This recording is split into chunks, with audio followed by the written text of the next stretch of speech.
Buenas tardes a todos. Vamos a dar inicio al panel de biológicos y biosimilares. Vamos a empezar con la presentación del doctor Hugo Carrasco. Hugo es director jurídico de Johnson México, una compañía farmacéutica de Johnson & Johnson. Hugo es catedrático de la Facultad de Derecho de la Universidad Nacional Autónoma de México. Damos paso entonces a la primera presentación de este panel.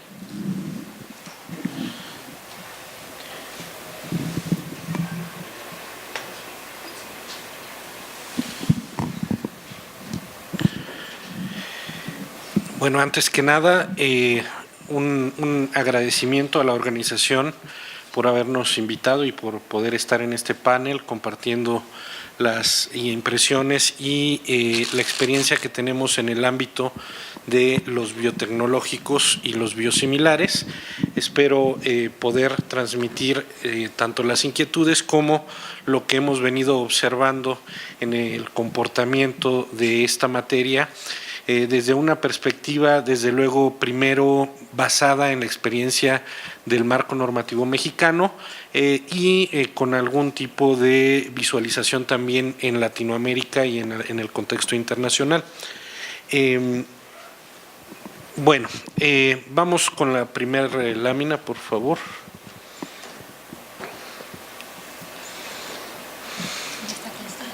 Sí, pero todavía no.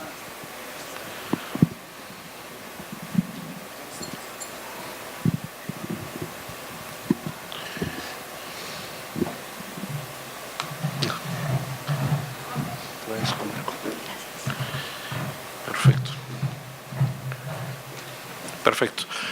Bueno, pues antes que nada, bueno, mencionar que en el Sistema Nacional de Salud mexicano es en donde todo el tipo de políticas públicas, el tipo de normatividad, tanto en el marco constitucional como en el marco legislativo y secundario en los reglamentos y en las normas oficiales, es donde se debe de aterrizar todo este tipo de innovación que está relacionado con el tratamiento de la salud y en específico creo que no es una materia que nos haya sucedido solamente en México, sino que en el mundo y en Latinoamérica, en la región latinoamericana, el avance de la biotecnología, de la ciencia en sí misma, siempre ha sido con una capacidad evolutiva de mayor rapidez que la que en el marco normativo se pudiera estar generando. Entonces, nosotros recibimos en el Sistema Nacional de Salud mexicano la necesidad precisamente de incorporar toda esta reglamentación y regulación que nos permitiera trabajar de manera adecuada con la biotecnología. Ante esta necesidad se vio reflejada a partir del 2009, quizá un poco antes, pero a partir del 2009 es que el Estado mexicano reacciona para poder ir generando y decide ir generando la normatividad aplicable en materia de biotecnología y poder regularla de esta manera. El marco normativo mexicano establece en la cúspide, bueno, está nuestra Constitución con los tratados internacionales. Después, en materia de biotecnología, se abren dos vertientes que deben de tocar siempre este tema de biotecnología. Uno, bajo el campo de la propiedad intelectual, ahí tenemos la Ley de Propiedad Industrial, y del otro lado, la Ley General de Salud, para poder reglamentar desde el punto de vista sanitario la incorporación de los insumos para la salud que pudieran tener injerencia en materia de biotecnología. También contamos con los reglamentos en ambas materias y más abajo, en el basamento de esta pirámide, encontramos toda la normatividad que se refleja en las normas oficiales mexicanas. En 2009, como se los había mencionado, se sufre la reforma en la Ley General de Salud para incorporar el concepto de medicamento biotecnológico. Esto es quizá uno de los momentos más importantes, no solamente, y hago la referencia, no solamente para México, sino para el tema en sí mismo de biotecnología. ¿Por qué? Porque antes de 2009, al no existir la reglamentación en materia de biotecnología per se, ¿qué es lo que se estuvo aplicando? Se estuvo aplicando la normatividad que se aplicaba desde el punto de vista sanitario para los medicamentos de síntesis química. Cuando hablamos de aplicar para su aprobación la legislación sanitaria para biotecnológicos, aplicando la normatividad de los medicamentos de síntesis química, pues para los innovadores no había tanto problema porque siempre la barra para poder acreditar los elementos de calidad, seguridad y eficacia ha sido bastante elevada. Por lo tanto, no hay ningún problema en materia de aprobación de medicamentos biotecnológicos innovadores al ser aprobados con ese tipo de normatividad. El problema es que se empiezan a perder las patentes y empieza también a insertarse o a tratar de insertarse el tema de los biocomparables o biosimilares. En México les llamamos biocomparables por un tema muy puntual en México, y se trata de aplicar, es más, hay algunos productos, y es donde se empieza a generar el riesgo sanitario, hay productos biocomparables que son aprobados como si fueran genéricos. Este es el primer punto que me gustaría resaltar de mayor delicadeza, porque bajo ninguna circunstancia podemos aplicar la normatividad de genéricos a los biocomparables o biosimilares. Es un riesgo sanitario porque lo veremos más adelante en la exposición, y seguramente tanto Ana María como Maritza harán alguna referencia al respecto. El tema aquí más importante es buscar la seguridad de los pacientes y garantizar, por lo tanto, tanto la calidad como la eficacia y seguridad de los medicamentos. En el 2011 y 2013 hay otros cambios importantes dentro de la normatividad. Se incluye en el 2011 la reforma al reglamento, y aparentemente México estaba avanzando fuertemente en reglamentar este tipo de circunstancias en materia de biotecnología. Sin embargo, si me permiten la expresión, no obstante que existe toda esta normatividad que desde el punto de vista de la pirámide abarca todos los cuerpos normativos, desde el más importante, la Constitución, los tratados internacionales, las leyes, los reglamentos y hasta las normas oficiales, si me permiten la expresión, desde mi perspectiva es normatividad que es hueca, y ahorita lo voy a explicar por qué. Como se los mencionaba, lo más importante dentro del marco sanitario o regulatorio es no solamente para los medicamentos biotecnológicos, también para todos los insumos para la salud, es demostrar tanto la calidad como la seguridad y eficacia para poder obtener la aprobación para llegar a su comercialización. Y desde luego los medicamentos biotecnológicos no están exentos de esta normatividad. Como lo mencionaba, bueno, pues hay una clasificación ahora entre medicamentos biotecnológicos innovadores. En México al medicamento biotecnológico innovador en la legislación se le toma como medicamento de referencia para cuando un medicamento biotecnológico biocomparable intenta obtener su aprobación sin aportar su propia información, sus propios datos clínicos para demostrar la calidad, seguridad y eficacia. ¿Cuáles son las principales diferencias entre uno y otro? Bueno, los medicamentos tradicionales o de síntesis, bueno, les llamamos o los conocemos como moléculas pequeñas. En los procesos de fabricación son fácilmente controlables. Tenemos la posibilidad de caracterizar el producto finalmente, es decir, aunque ahí también tengo algunas consideraciones respecto de los medicamentos de síntesis, que existen procesos en donde se pueden comparar y generar el proceso de Me Too. Yo también tengo ahí algunas consideraciones, pero como no es materia, no me enfocaré en ese punto. Sin embargo, en materia de biotecnológicos, son moléculas muy grandes. Ahí en la propia presentación, en la parte superior, podrán ustedes ver el tamaño de una molécula de síntesis y la de un biotecnológico. Ahorita la voy a abrir más para que puedan apreciar cuál es la diferencia desde el tamaño molecular. También el biotecnológico tiene procesos de fabricación difícilmente controlables. Y esto es muy importante para los temas de inmunogenicidad, de intercambiabilidad y de no sustitución, que también más adelante abordaré. Es difícil caracterizar la molécula. ¿Qué quiere decir el grado de caracterización? Es, en esencia, el grado de similitud que pudiera tener con el biotecnológico innovador. Y las pruebas de biodisponibilidad no son útiles para determinar la seguridad y eficacia. En el caso de los medicamentos de síntesis química, sí es posible a través de biodisponibilidad y bioequivalencia determinar ese grado de caracterización. Aquí vemos ya de manera más cercana, en la lámina anterior del lado izquierdo, arriba está una molécula de síntesis y del lado derecho arriba está un biotecnológico. Ya en sí mismo, en esta misma figura, podemos ver cuáles son sus tamaños, y aquí solamente comparando una ala del medicamento biotecnológico podemos ver, compararlo con el de síntesis química. Y no solamente es el tamaño y el peso molecular, sino también que muchas veces en el proceso de fabricación un biotecnológico puede tener la misma composición, pero los pliegues de las moléculas que lo componen cambian. Y eso hace que pueda tener una respuesta en materia de inmunogenicidad diferente. Es decir, puede estar sumamente bien caracterizado, pero si los pliegues son distintos, ahí podemos tener problemas de inmunogenicidad y por ende podríamos tener también problemas de seguridad y eficacia. ¿Cuáles son los temas en materia de propiedad intelectual y en materia sanitaria que nos importan en tratándose de biotecnológicos y para este foro?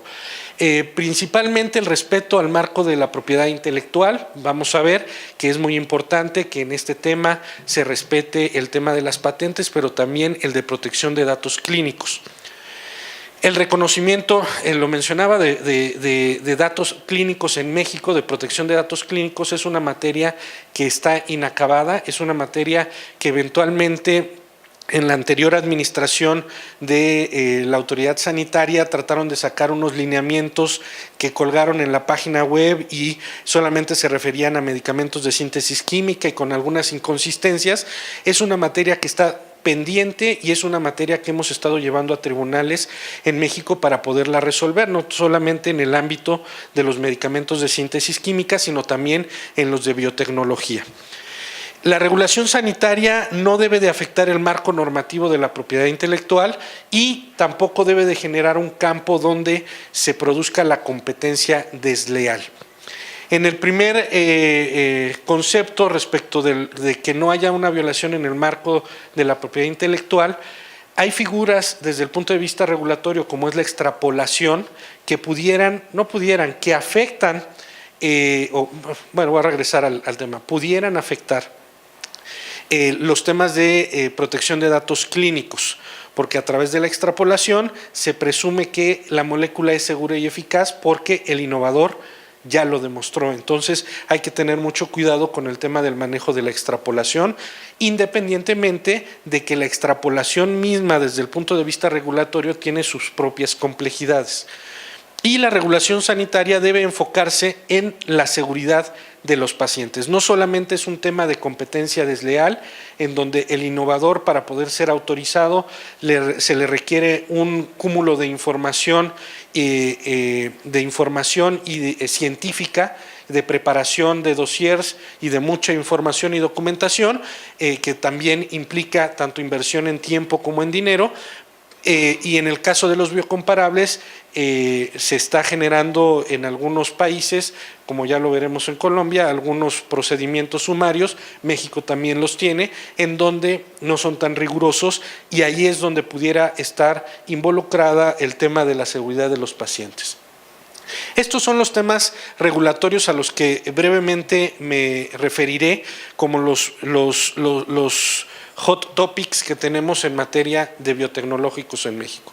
Como les había yo mencionado, el primer punto es la extrapolación, también la intercambiabilidad, la no sustitución, los tipos de estudios clínicos para demostrar la intercambiabilidad y o grado de caracterización, la farmacovigilancia y la forma de identificarlo a través del INN o a través de otros mecanismos. El primer tema de la extrapolación. En nuestra legislación tenemos desafortunadamente la posibilidad de generar esa extrapolación. La extrapolación funciona de la siguiente manera, en términos generales, todavía en mi experiencia yo no he visto que se aplique estrictamente, sin embargo, el problema potencial sería el siguiente. Si el medicamento biocomparable proporciona sus propios estudios clínicos, pero para una indicación, también hay que considerar que para este tipo de medicamentos ya suelen ser más indicaciones. En los de síntesis química pueden ser 1, 2 indicaciones. En estos medicamentos pueden haber 7, 8 indicaciones y seguir avanzando en el tema para ir demostrando que son eficaces estos medicamentos para otro tipo de enfermedades. Por lo tanto, podría darse el caso que el medicamento biocomparable presente sus estudios clínicos para una sola indicación y a través del tema de la extrapolación, la ley presume que se le pueden dar las demás indicaciones, no solamente de las que proponga, sino las que tenga el medicamento innovador, porque ya demostró su seguridad y eficacia. Por lo tanto, si en el caso de México es aplicable la protección de datos clínicos, esto no podría darse. Esto es muy importante hacerle ver a la autoridad sanitaria que existe la protección de datos clínicos para que si el medicamento biocomparable aporta sus propios estudios clínicos en determinado momento, solamente se le autorice la aplicación de ese medicamento para la indicación en donde está aportando esos estudios clínicos y no extrapolar a otras indicaciones basándose en los estudios y en la información o en el dossier del innovador. Es ahí en donde puede haber potencialmente una violación a la protección de datos clínicos y una invasión al tema de propiedad intelectual. El siguiente punto es la intercambiabilidad. La intercambiabilidad debe de ser regulada y científicamente manejada. ¿A qué me refiero? La intercambiabilidad tiene que ser sujeta a prescripción médica.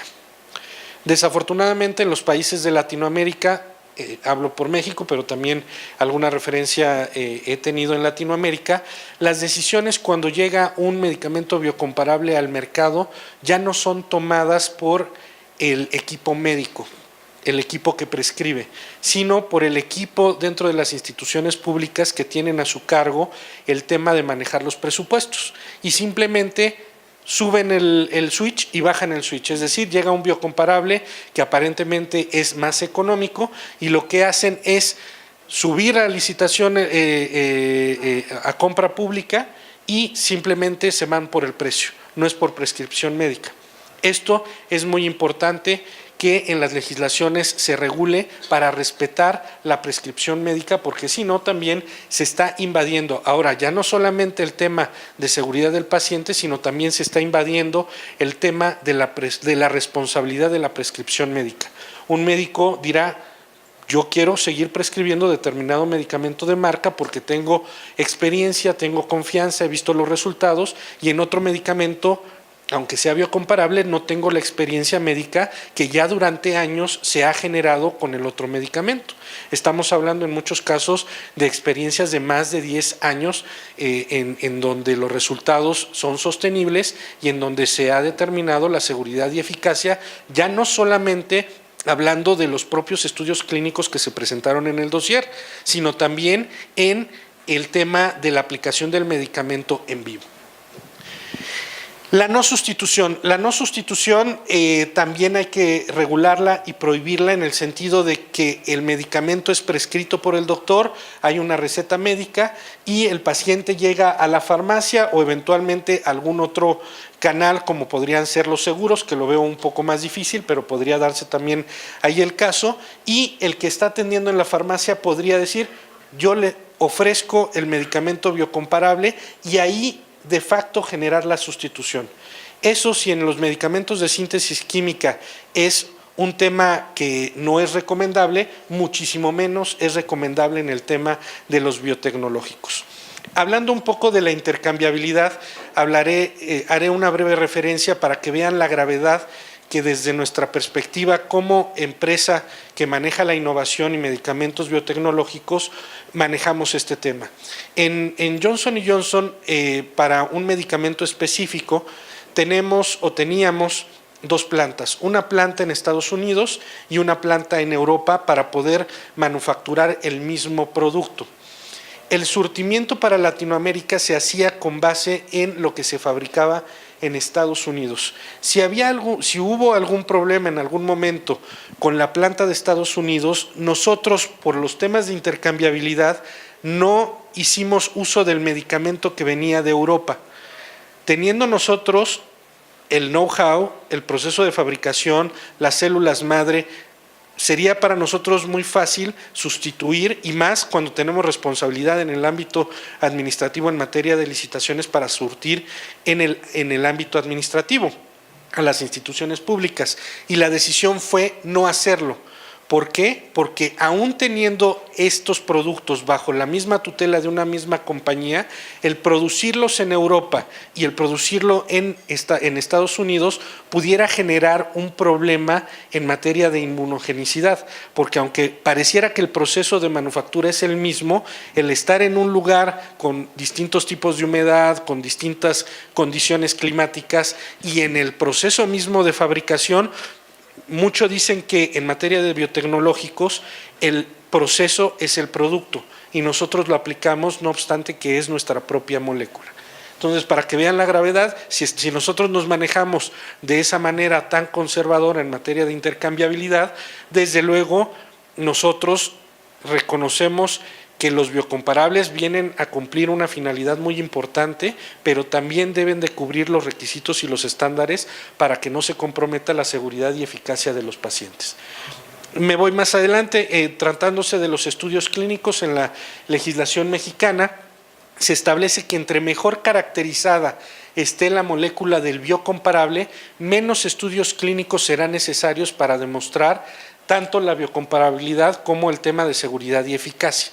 Fíjense el grado de discrecionalidad que hay en este concepto. Entre mejor caracterizado. ¿Qué es eso?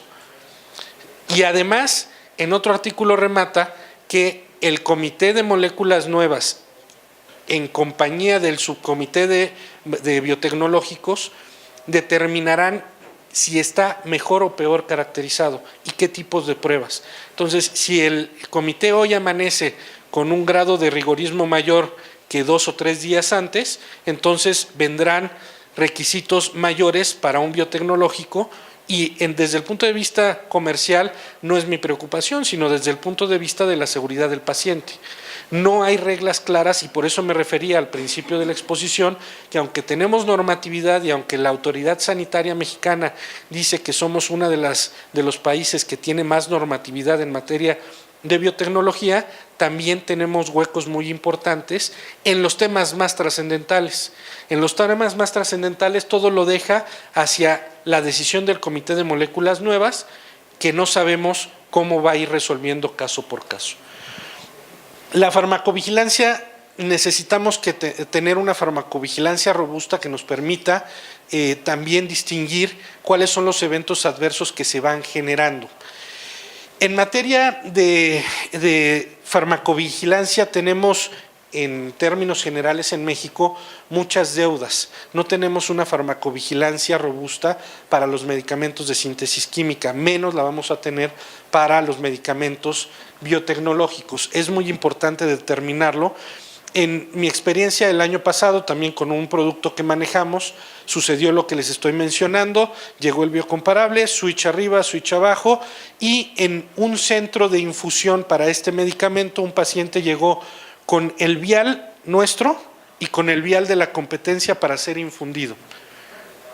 Eso es un riesgo sanitario mayúsculo, que lo está permitiendo el tipo de huecos que hay en la legislación, ya no solamente sanitaria, sino también desde el punto de vista administrativo, en donde quienes están decidiendo qué comprar y cómo intercambiar los medicamentos no es el cuerpo médico de las instituciones públicas, sino es el cuerpo administrativo que sabrá mucho en materia de determinar el presupuesto y manejarlo, pero dudo que tengan conocimiento en el manejo científico y médico de las moléculas.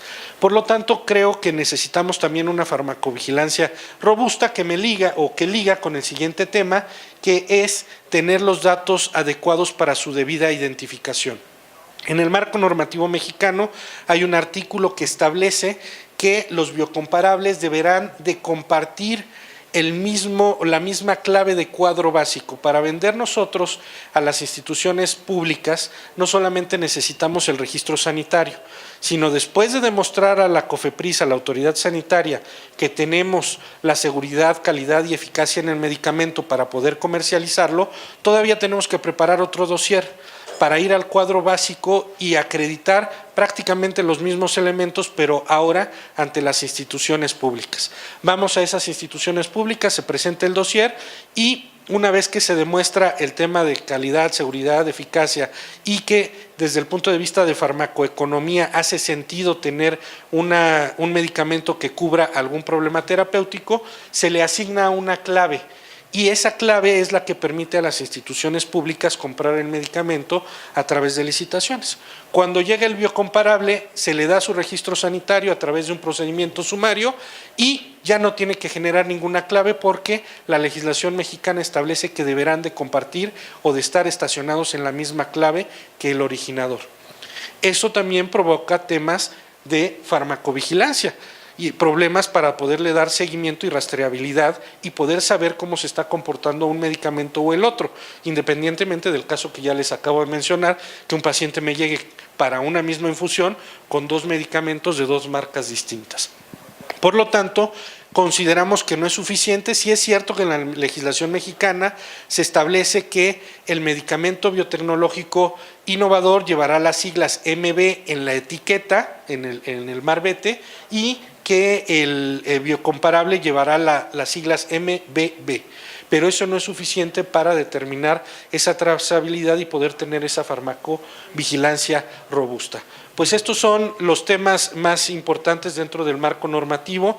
Creo que es muy importante transmitir todo este tipo de información y de difundirla ante las autoridades para que puedan tomar las decisiones de la mejor manera posible, sabiendo que no pueden dejar estos huecos en la legislación para que, aunque haya un comité científico, pues ese comité científico puede tomar determinaciones de una manera el día de hoy y en 2 o 3 meses de otra manera. Eso crea incertidumbre, no solamente desde el punto de vista de la competencia leal comercialmente hablando, sino también mucha incertidumbre para los pacientes en cuanto al grado de seguridad, eficacia y calidad que los biocomparables pueden ofrecer. Desde luego, creo y estoy convencido, como ya lo dije, que los biocomparables tienen una función, son bienvenidos al mercado, pero también creo yo que debe de ser cubriendo estándares, no solamente, ya no me voy a los estándares internacionales, sino a los propios estándares científicos que en nuestra legislación estamos marcando para los biotecnológicos innovadores. Pues hasta aquí mi presentación, muchas gracias.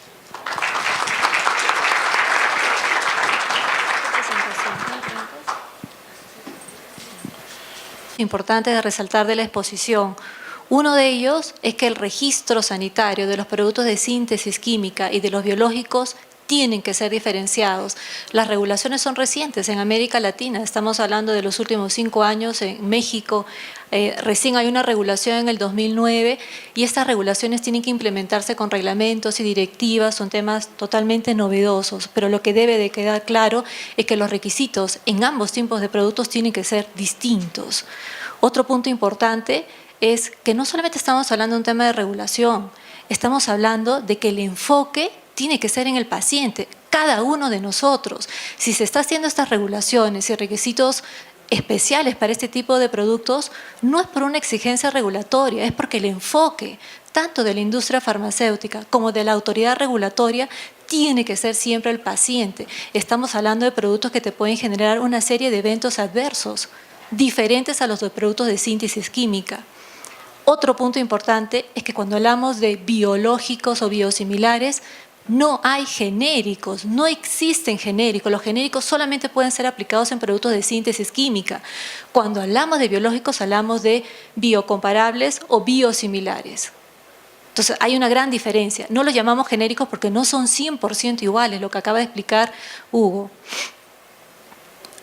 Finalmente, así como se otorga el registro sanitario, existe el sistema de farmacovigilancia, que en muchos de nuestros países tenemos regulaciones que abarcan estos sistemas y cómo se tienen que hacer los reportes. Pero finalmente, si el sistema está, las normas están, pero los actores que tienen que hacer los reportes de farmacovigilancia no actúan, va a ser un sistema que no va a ser efectivo. Es muy importante en un producto biológico y biosimilar que se haga el seguimiento a través de la farmacovigilancia, porque de esa manera cierras el circuito para que el paciente tenga producto de calidad en el mercado. Otro tema que es muy importante y que estamos conversando y que también Ana María lo va a comentar es el tema de la intercambiabilidad, o como se conoce como switching, que es la posibilidad de que un producto biosimilar, que acreditó que sea biosimilar, de acuerdo a las regulaciones específicas de cada uno de los países, pueda ser intercambiado con el producto biológico de referencia. Y en esos casos solamente se podría hacer a través del médico prescriptor. Pero sucede que en muchos de los países de América Latina el cambio no lo realiza el médico prescriptor. No hay una regulación específica para temas de intercambiabilidad de biológicos y termina siendo el químico farmacéutico que atiende en una farmacia o el que termina haciendo el cambio de un producto con la generación de estos eventos adversos que estamos comentando. Nuestra siguiente panelista es Ana María Castro.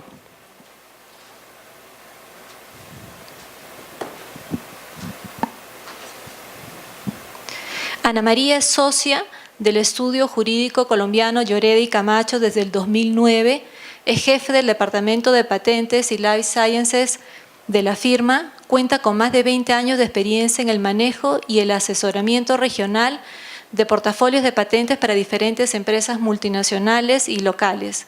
Es reconocida por su experiencia y conocimiento del sector farmacéutico, asesoramiento en relación a temas de biotecnología. Ana María tiene amplia experiencia en el manejo de importantes procesos litigiosos ante las Cortes de Colombia.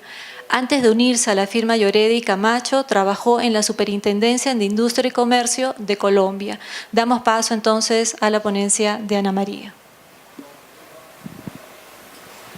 Bueno, muchas gracias por su atención, por estar aquí a esta hora, después de almuerzo.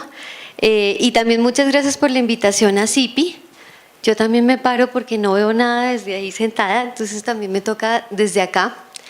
Y efectivamente me corresponde el día de hoy hablarles un poco de cuál es la situación de los medicamentos biológicos y biotecnológicos en Colombia, específicamente desde el punto de vista regulatorio, que como verán no es muy diferente de lo que Hugo acaba de explicar en México, pero que sí es un tema que muchas veces siento yo. Es un tema que particularmente me gusta mucho y me interesa mucho, pero siento que tal vez porque involucra materias muy técnicas, muchas veces se tienen ideas que no corresponden a la realidad de este tema tan específico y tan puntual. Muchas veces el discurso lo maneja más los medios que realmente lo que sucede realmente con este tipo de medicamentos. Si quieren, comenzamos entonces. Yo lo cambié.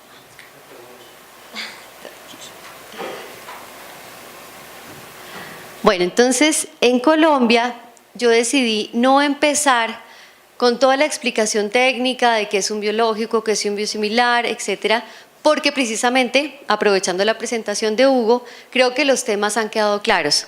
Claro que aquí estamos hablando no de productos de síntesis química, no estamos hablando de genéricos, estamos hablando de otra categoría muy diferente que involucra o que depende o digamos su importancia va del origen del mismo producto. ¿Cuál es el origen de este producto? Claramente material vivo. Ahorita lo vamos a ver con más detalle. Pero en Colombia, ¿qué ha pasado? ¿Por qué estamos hablando de este tema tanto últimamente? Hay que remontarnos un poquito años atrás. Nosotros, hace varios años, teníamos únicamente como norma aplicable para la reglamentación y la obtención de registros sanitarios en Colombia el decreto 677. Pero el decreto 677 fue expedido considerando única y exclusivamente productos de síntesis química.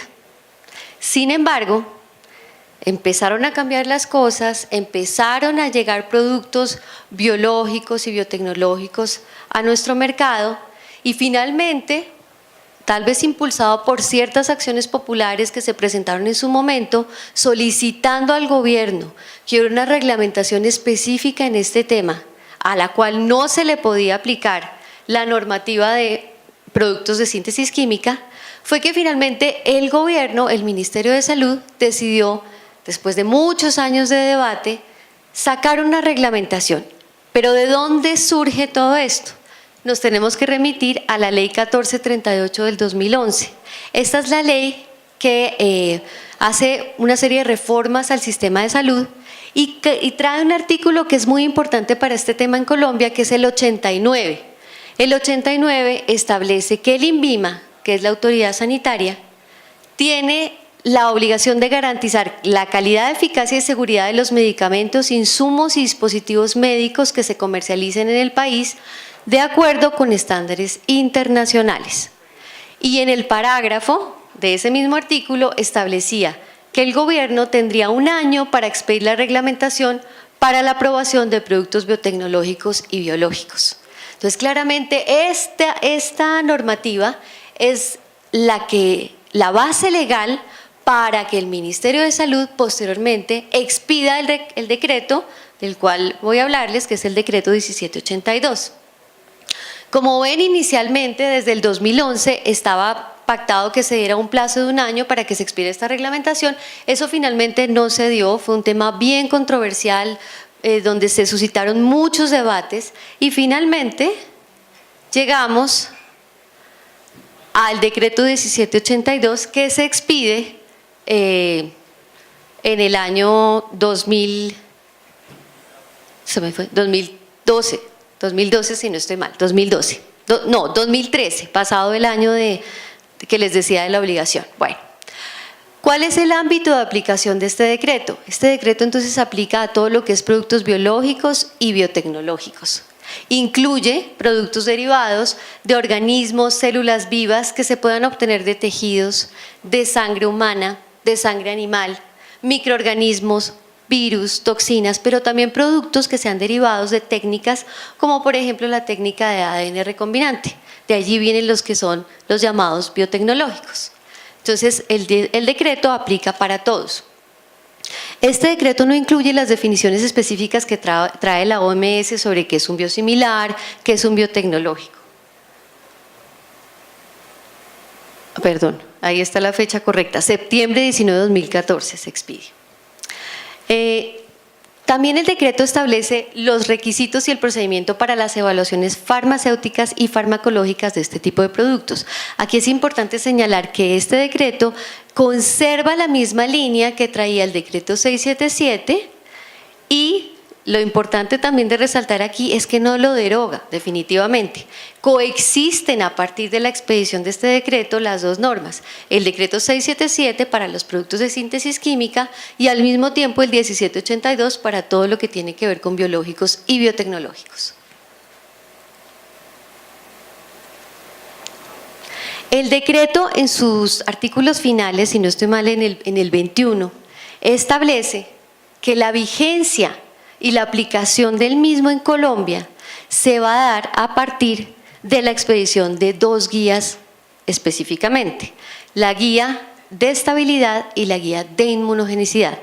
En otras palabras, en el momento en que sale este decreto 1782, no salió completo, está sujeto a la expedición de unas guías que va a reglamentar los puntos de estabilidad e inmunogenicidad. Finalmente, estas guías se expiden, la de estabilidad el 17 de agosto de 2016 y la de inmunogenicidad el 1 de marzo de 2017. El decreto condiciona la entrada en vigencia del mismo a la expedición de las guías, estableciendo que se entra a aplicar un año después de la expedición de estas guías. Por lo tanto, si ustedes ven, finalmente en Colombia la fecha de entrada de vigencia del decreto es 17 de agosto de 2017, un año después de la expedición de la primera de las guías, es decir, de la de estabilidad. Es decir, estamos estrenando decreto, en otras palabras.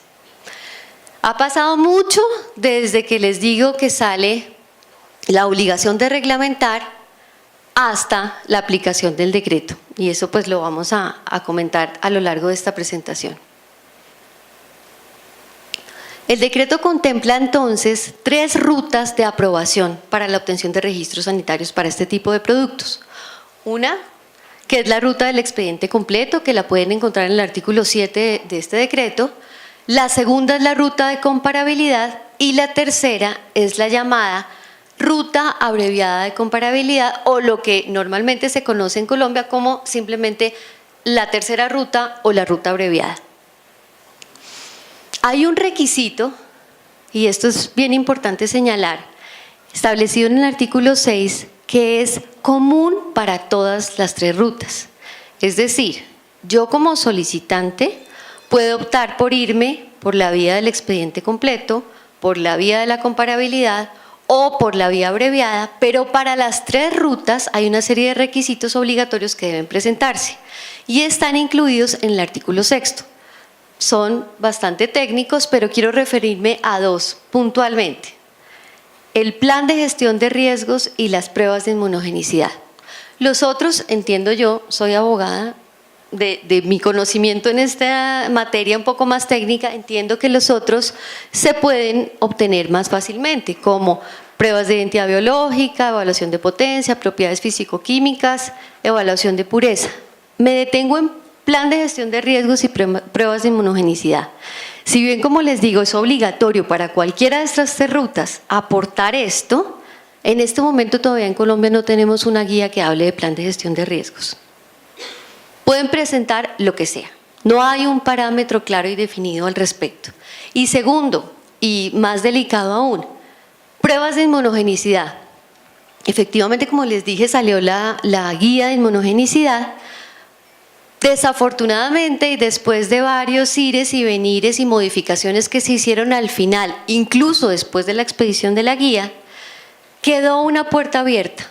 Una puerta abierta que establece la posibilidad, dependiendo del caso, de presentarse o no estudios clínicos para demostrar inmunogenicidad.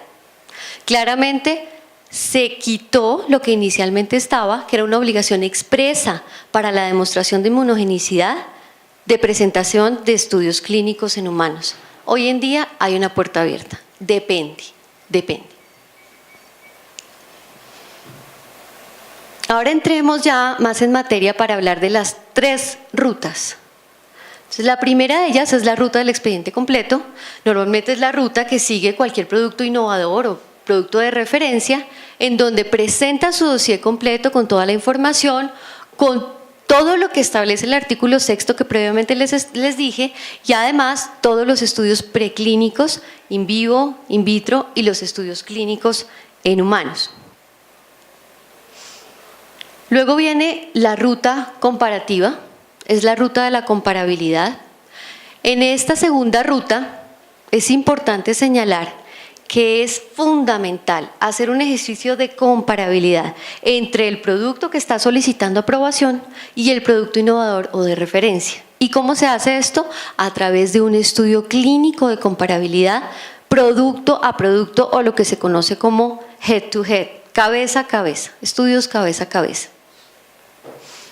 Estas 2 rutas que les estoy comentando acá son las que ustedes pueden encontrar en la FDA, en la EMA, en muchos de los países que tienen reglamentación al respecto. Son las rutas que globalmente son aceptadas, en donde, y reitero las palabras de Hugo, lo más importante siempre es, y no podemos perder de vista eso, que estén dirigidas a que sean procedimientos que garanticen que los productos que van a entrar al mercado garanticen o cumplan con todos los requisitos para garantizar seguridad, calidad y eficacia. Pero aquí viene el invento innovador de Colombia, de nuestro país, la llamada tercera ruta o ruta abreviada. Una ruta que no tiene ningún otro parámetro en el mundo, una ruta absolutamente sui generis. ¿Por qué la hace tan particular y al mismo tiempo peligrosa? Y es claramente que el artículo 9 que la contempla es una colcha de retazos, y ya vamos a explicarlo más en detalle. Pero lo que ustedes tienen que llevarse en la cabeza es que esta ruta permite la aprobación de productos en nuestro país sin la necesidad de presentación de estudios clínicos. Y para entender esto, veamos un poquito más el contexto de este artículo 9. Claramente lo primero establece el artículo: para ir por esta ruta abreviada o por esta tercera ruta, el producto tiene que estar lo suficientemente caracterizado. No dice nada más. Suficientemente caracterizado, no hay ningún parámetro de que nos diga cómo se tiene que hacer la caracterización. Si a mí me parece que mi producto está caracterizado, lo paso por esta ruta. Diferente, por ejemplo, a lo que pasa actualmente en la FDA, donde se están analizando borradores en este momento de guías dirigidas específicamente al tema de caracterización, subiéndole el nivel al tema de caracterización. ¿Por qué? Porque este es el piso básico, el piso inicial de todo este proceso. Si viene a entrar un competidor, un producto biosimilar al mercado, lo primero es que esté bien caracterizado. Aquí no tenemos ningún parámetro. Y lo segundo, que es lo más grave de todo este cuento, se dice: el solicitante deberá demostrar que no hay diferencias clínicas significativas de seguridad, pureza y potencia, ojo a esto, respecto del conjunto de medicamentos que contiene un ingrediente farmacéutico activo altamente similar. Y a renglón seguido, el artículo también señala: el solicitante deberá aportar la información preclínica y clínica, hasta ahí uno dice, bueno, va bien, seguimos. Pública, disponible, en la que desea apoyarse para demostrar la seguridad y eficacia del medicamento objeto de evaluación. Dicha información se refiere al conjunto de medicamentos que contiene un ingrediente farmacéutico activo altamente similar. ¿Esto qué significa? Esto significa que yo puedo tomar información pública, estudios clínicos públicos, pero no solamente del producto de referencia o del innovador, de cualquier otro producto que tenga el ingrediente farmacéutico activo altamente similar. No existe definición para eso. Entiendan ustedes qué es eso, no hay ningún parámetro. Pero lo que sí es cierto es que se puede tomar información de lo que sea que esté público y con eso armar un dossier en Colombia y solicitar aprobación por esta vía. No hay obligación de presentar estudios clínicos. ¿Cómo se garantiza entonces así la seguridad y eficacia de un producto? Ese es el cuestionamiento. Eso es, digamos, lo más grave que le vemos a esta ruta de aprobación. Obviamente, las tres rutas, cualquiera que sea, tiene que surgir una etapa de evaluación farmacológica que la realiza la comisión revisora. La comisión revisora tiene una sala especializada en medicamentos biológicos que es quien en últimas va a definir toda esta cuestión. Porque como ven, el marco está claro, yo puedo decidir irme por cualquiera de estas tres rutas, pero finalmente tiene que haber una talanquera, algo que me impida que esto pase tan fácil. Y finalmente es la comisión revisora. A ellos, a la comisión revisora, es quien le toca esta labor. ¿Cuál labor? Primero, analizar si la ruta que se solicitó efectivamente es la que se ha debido pedir o si no, decir que cambie la ruta. Y segundo, pedir información si se necesita. Pedir información como estudios clínicos. Entonces ahí digamos que uno ve un poco que la cosa se mejora.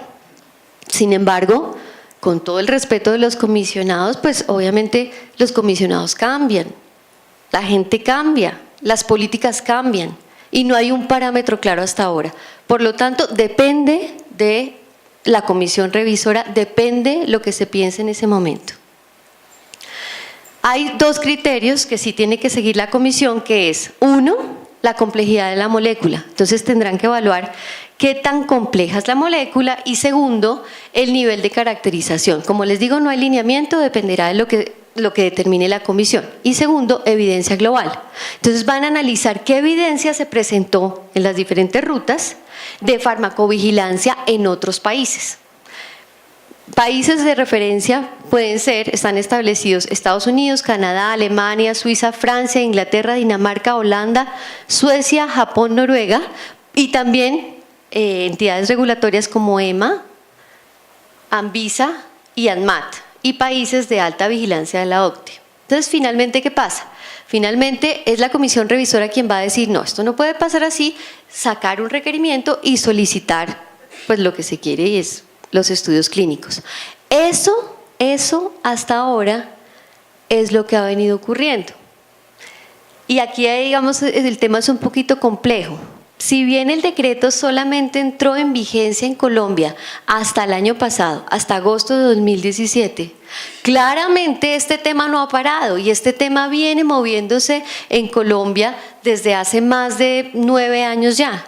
Entonces hemos visto a lo largo de estos años una cantidad de solicitudes que se han presentado para productos biosimilares en donde finalmente la comisión revisora, en la mayoría de los casos, ha solicitado estudios clínicos.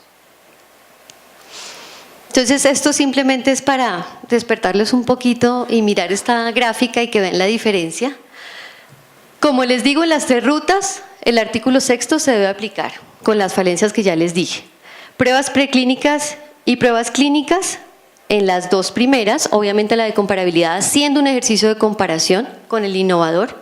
Y en la ruta abreviada no es obligatorio presentar estudios clínicos y simplemente yo puedo tomar información que sea pública, que sea disponible de un producto que tenga el ingrediente activo altamente similar. Entonces aquí viene la situación que estamos viviendo tan compleja hoy en día en nuestro país, que finalmente no termina siendo tan aislada, porque ustedes saben que lo que está pasando en nuestros países empieza a dar vuelta alrededor del vecindario. Y tenemos esto, tenemos realmente en la práctica hoy en día una ruta de expediente completo que hace referencia al producto innovador, una ruta de comparabilidad que hace referencia al biosimilar, que como Hugo lo decía, bienvenidos los biosimilares al mercado, ojalá vengan y vengan muchos biosimilares que obviamente tengan detrás todo un tema de estudios comparados, estudios que garanticen que es un producto seguro y eficaz. Bienvenidos. Lo que preocupa, nuevamente les digo, es esta tercera ruta, la ruta abreviada, porque lo que está haciendo Colombia es abrir un camino a lo que se conoce como biológico no comparable. Es un biológico, arma su dossier, presenta su información, pero no es comparable con nada. Eso es lo que estamos viviendo nosotros y ese es el riesgo latente. Latente que, digamos, lo que les decía, puede que este sea un tema técnico, pero finalmente nos toca mucho más de lo que creemos, porque nuevamente, como lo señalaba Hugo anteriormente, este tipo de productos se dan para curar enfermedades graves, cánceres, lupus, bueno, muchos, sobre todo temas de cáncer que son hoy en día nos tocan de una manera u otra de forma cercana. Entonces no es un tema tan aislado de cada uno de nosotros. Entonces, me devuelvo un poco, acá está. Yo incluí esta gráfica para que ustedes lo vean. Realmente la vi, el tema del muñequito corriendo y pasando la línea, la vi en un documento que presentó una asociación de pacientes preocupada por el tema. Y la retomo porque me parece muy gráfica la situación. Tenemos en las 2 primeras rutas un estándar alto, la vara está alta. En la última ruta, ¿qué estamos haciendo? Bajando la vara, bajando claramente los estándares. Y recuerden la primera diapositiva que yo les puse.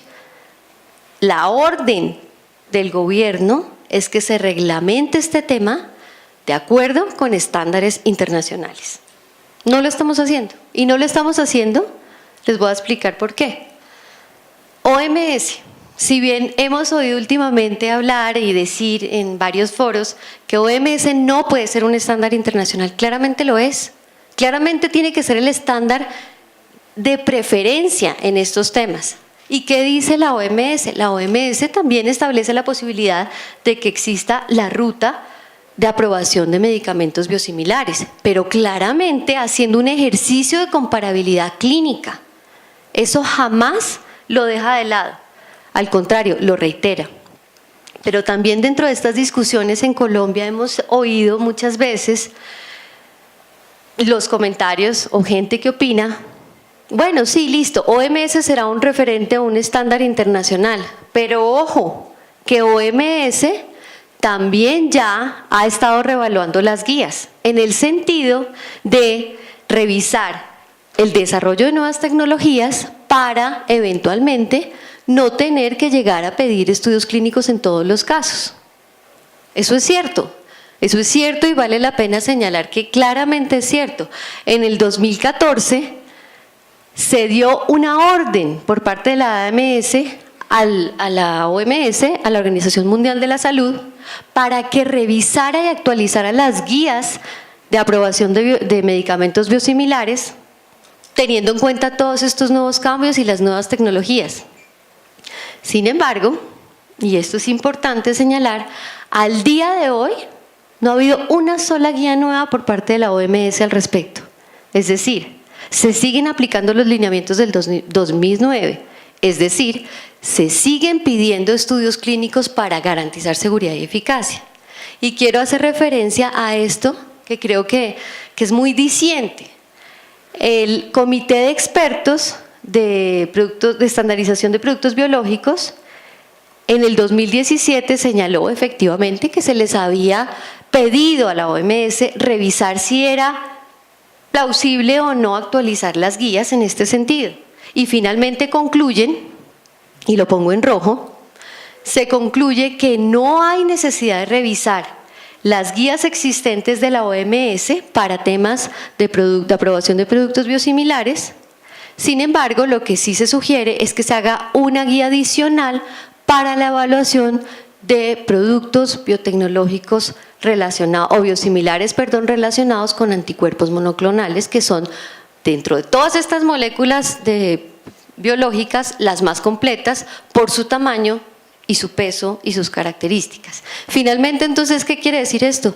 Se están aplicando los criterios de 2009. No es cierto que se esté bajando el estándar, no es cierto que se esté bajando esa vara, no es cierto que se puedan hacer aprobaciones sin necesidad de estudios clínicos. ¿Qué pasa en la FDA? Que para nosotros también es un referente. Y también lo digo porque hemos oído muchos comentarios donde se dice, pero FDA ha otorgado biosimilares desde hace más de 10 años y lo ha hecho sin necesidad de estudios clínicos. Ahí creo que es importante aclarar un poco las cosas. La FDA también tiene las dos rutas que nosotros tenemos, la del expediente completo y una ruta que para ellos se llama abreviada, que viene a ser muy parecida a nuestra segunda ruta de comparabilidad, a través de la cual se aprueba el biosimilar, pero donde se necesita presentar una serie de información técnica y claramente estudios head-to-head o estudios de comparación. Se hace una caracterización muy fuerte como primera etapa y a eso me refería con las guías que en este momento se están revisando, que aún están en borrador. En este momento, la FDA, contrario a lo que se ha dicho, solamente tiene 9 biosimilares aprobados, todos con respaldo de estudios clínicos. Aquí pueden ver ustedes cuáles son y pueden ver cuál es la primera fecha de aprobación de estos biosimilares, que viene a ser 2015, 6 de marzo del 2015, un medicamento llamado Sarcio, principio activo filgrastim. Entonces, ese también, digamos, es otro punto que vale la pena aclarar a quien señala que en la FDA es diferente. Pero me han dicho varias veces, bueno, pero ¿qué pasa entonces con las aprobaciones que sí hizo la FDA hace muchos años con respecto a la hormona de crecimiento, somatropina, y a la heparina de bajo peso molecular? Eso también es cierto, la FDA sí aprobó este tipo de productos hace bastantes años, pero ojo, los aprobó bajo un criterio de producto genérico, aplicándole todos los criterios de medicamento de síntesis química. No lo tomó como un medicamento biológico o biosimilar, siendo que es un producto biológico, pero son moléculas mucho menos complejas que lo que puede ser un medicamento, un anticuerpo monoclonal. Entonces sí, efectivamente hay esos dos casos, pero fueron aprobados por la ruta de cualquier producto de síntesis química. Por lo tanto, vuelvo y digo nuevamente, no es cierto que se hayan aprobado biosimilares desde hace muchos años. ¿Qué dice EMA? Que también para nosotros es un referente. En EMA actualmente hay aprobación de 16 biosimilares, también todos respaldados con estudios clínicos. Se hace un enfoque escalonado para establecer el grado de similaridad del biosimilar con el producto innovador. En EMA se hace un análisis caso a caso. Eventualmente, y ha habido proyectos de guías y de reglamentación tendientes a eventualmente, dependiendo del grado de caracterización del producto, poder disminuir el número de estudios o las condiciones de los mismos. Por ejemplo, en cuanto a números de pacientes, en cuanto a repeticiones de los estudios clínicos.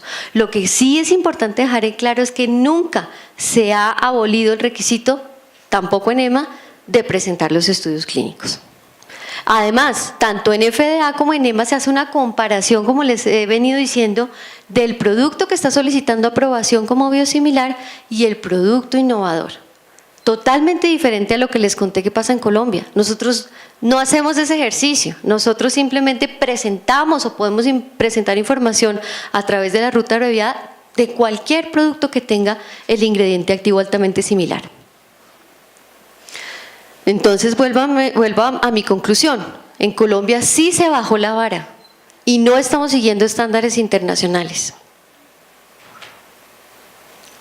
Y ahora, no hemos terminado esta historia, viene un ingrediente adicional que digamos, sorprende, por decirlo menos, la situación. Y es que en diciembre del año pasado, el INVIMA sacó un comunicado donde establece que hay una ruta rápida para registro de medicamentos competidores. ¿Esto qué quiere decir? Aparte de la que ya tenemos, la tercera ruta, ahora hay la posibilidad de que cuando hay situaciones de monopolio o duopolio, donde solamente hay un producto en el mercado, el INVIMA puede hacer aprobaciones farmacológicas en un tiempo récord. Ya lo estamos viendo. Se aplica para indistintamente medicamentos de síntesis química y biotecnológicos, pero hoy en día solo se ha aplicado para biotecnológicos, reduciendo el término de evaluación farmacológica a 2 o 3 meses, cuando normalmente era 1 año. Entonces, esto es lo que no queremos. No queremos finalmente, porque detrás de todo esto hay un tema de costo, hay un tema de gasto del sistema. Esto es lo que no queremos que se presente. No queremos un desbalance entre el tema de costo del sistema y el acceso de medicamentos seguros y eficaces. Lo que queremos es que la balanza esté equilibrada entre garantizar el acceso a nuevas tecnologías y garantizar que los productos sean seguros, de calidad y eficaces. En Colombia esto es lo que se ha dado hasta ahora. Rápidamente les digo, se ha dado 2 aprobaciones, no bajo el decreto, sino antes del decreto. El caso de Tanar y el caso de Remsima. El caso de Tanar, que era el biosimilar de Enbrel de Pfizer, fue una aprobación que se dio en 40 días sin solicitar absolutamente ningún estudio clínico. Se dio hace bastantes años, fue el primer caso. Y después viene el caso Remsima, más reciente, en donde aún no había entrado en vigencia el decreto, pero la comisión revisora estudió el tema y le dio aprobación al biosimilar con extrapolación de indicaciones y una indicación más de lo que tenía el innovador. Actualmente están en estudio una solicitud de bevacizumab, otra de trastuzumab y 7 de rituximab, pero todas presentadas antes de agosto, es decir, a todas les cae todavía el anterior régimen, no el nuevo decreto. Estas son simplemente las preguntas con que quiero que ustedes queden. ¿Realmente sí se cumplen o no estándares internacionales? ¿Cómo van a ser ahora los tiempos esperados con esta ruta rápida de aprobación? Y finalmente todo dependerá, como ustedes ven, en la posición de la comisión revisora. En últimas, es la comisión quien tendrá la última palabra aquí. Retos en Colombia, como lo señalaba Hugo, una farmacovigilancia activa y más robusta, es lo que viene hacia el futuro, unas guías de plan de gestión de riesgo, transparencia en la información y lineamientos para una caracterización rigurosa. En temas de transparencia, y tengo que decirlo, si bien hay la obligación del INVIMA de permitir la información, dar la información a cualquier tercero de lo que se está presentando en solicitudes de productos, cualquiera sea, de síntesis química o biotecnológico, últimamente no está funcionando muy bien esta información.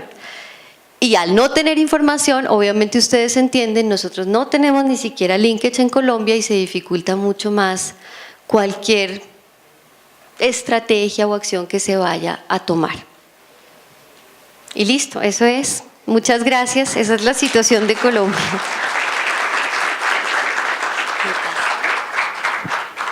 Muchas gracias, Ana María. Muy clara la exposición, ha dado el brochazo de cómo es la legislación colombiana en el tema de aprobación de productos biosimilares, la muy conocida tercera vía que exonera de los estudios clínicos de seguridad y eficacia al momento de la aprobación de los productos biosimilares. Acá es importante que estos temas que pueden parecer muy técnicos en realidad son el día a día de cada uno de nosotros. ¿Quién no se ha enfermado? ¿Quién no tiene un tratamiento continuo por alguna enfermedad? Lo que se está buscando acá y en algunos países, porque fíjense que no todos los países tienen regulaciones específicas para biosimilares o las tienen y no se aplican. ¿Qué pasa con aquellos productos que han sido aprobados antes de estas nuevas regulaciones? Entonces, en muchos países lo que está funcionando son las asociaciones de consumidores, porque claro, el paciente es el que se da cuenta cuando le han hecho el cambio de un producto farmacéutico, de un producto biológico que no le está funcionando o que le está generando una serie de eventos adversos que el anterior no le funcionaba. Entonces, ¿cómo nosotros empoderamos al paciente? Dándole información, que el paciente conozca qué productos son los que están consumiendo. Usualmente el mayor comprador es el Estado, el que compra a través de las licitaciones públicas. Y a veces esto no es un commodity, no es porque yo compro, voy a tener mayor cantidad de productos por un tema de precio. Precio sí, pero en la medida que tengamos productos que son iguales entre sí. Cuando hablamos de productos farmacéuticos estamos poniendo en riesgo la salud o la integridad física de las personas. Entonces es el mismo paciente el que debería estar informado sobre este tipo de situaciones. Estamos un poquito cortos de tiempo, podría hacer una o dos preguntas del público si es que desean hacerla en este momento.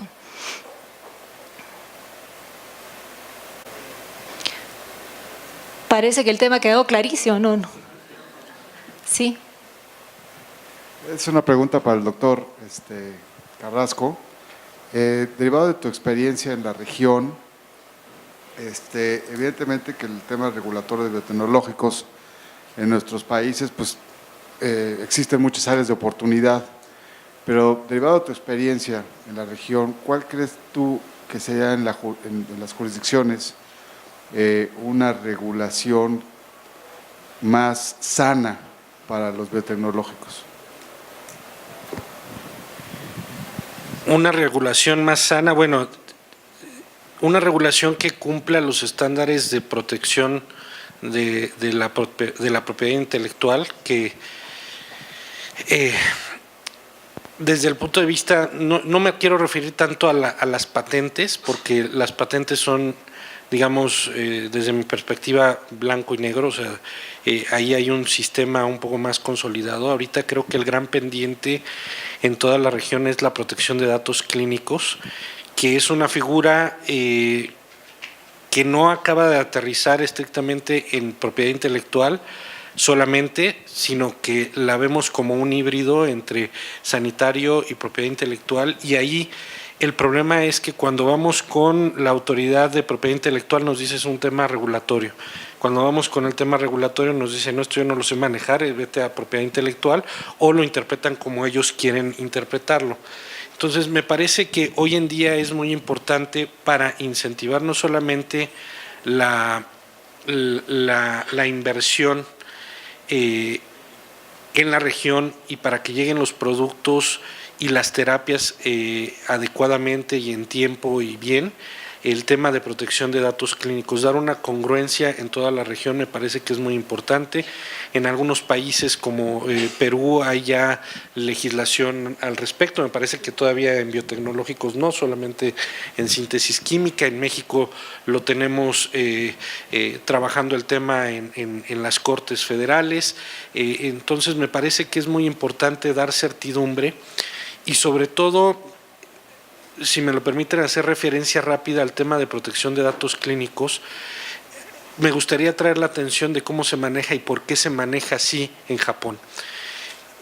Podría verse el tema de protección de datos clínicos como un tema meramente comercial, de competencia leal, y en Japón lo ven desde otra perspectiva, lo ven desde una perspectiva de generar esa ventana de tiempo en donde el innovador demostró a través de su propio dossier la seguridad y eficacia, pero otorgan 8 años para que otro más pueda aplicar una vía sumaria para poder entrar como biocomparable apoyándose en los estudios clínicos del innovador, un periodo de 8 años, no para que se pueda recuperar la inversión, sino como una ventana para ver cómo funciona ese producto biocomparable, ese producto innovador en la vida real, porque una cosa, son tan complejos estos medicamentos que una cosa es lo que se establece en el dossier, desde luego desde el punto de científico, con mucho rigor y en pacientes, a otra a tener una interacción ya en el mundo del medicamento. Por lo tanto,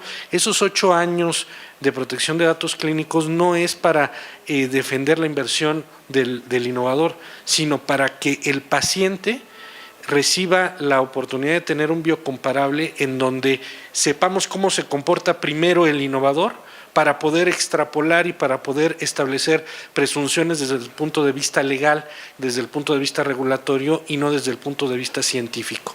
Entonces creo que el gran pendiente y la regulación que a mí me gustaría enfatizar más es, desde luego en el tema regulatorio hay muchas cosas que tenemos que irle dando seguimiento, la extrapolación, la intercambiabilidad, pero me parece que el tema de protección de datos clínicos con una visión de protección al paciente es uno de los pendientes más grandes que tenemos en la región.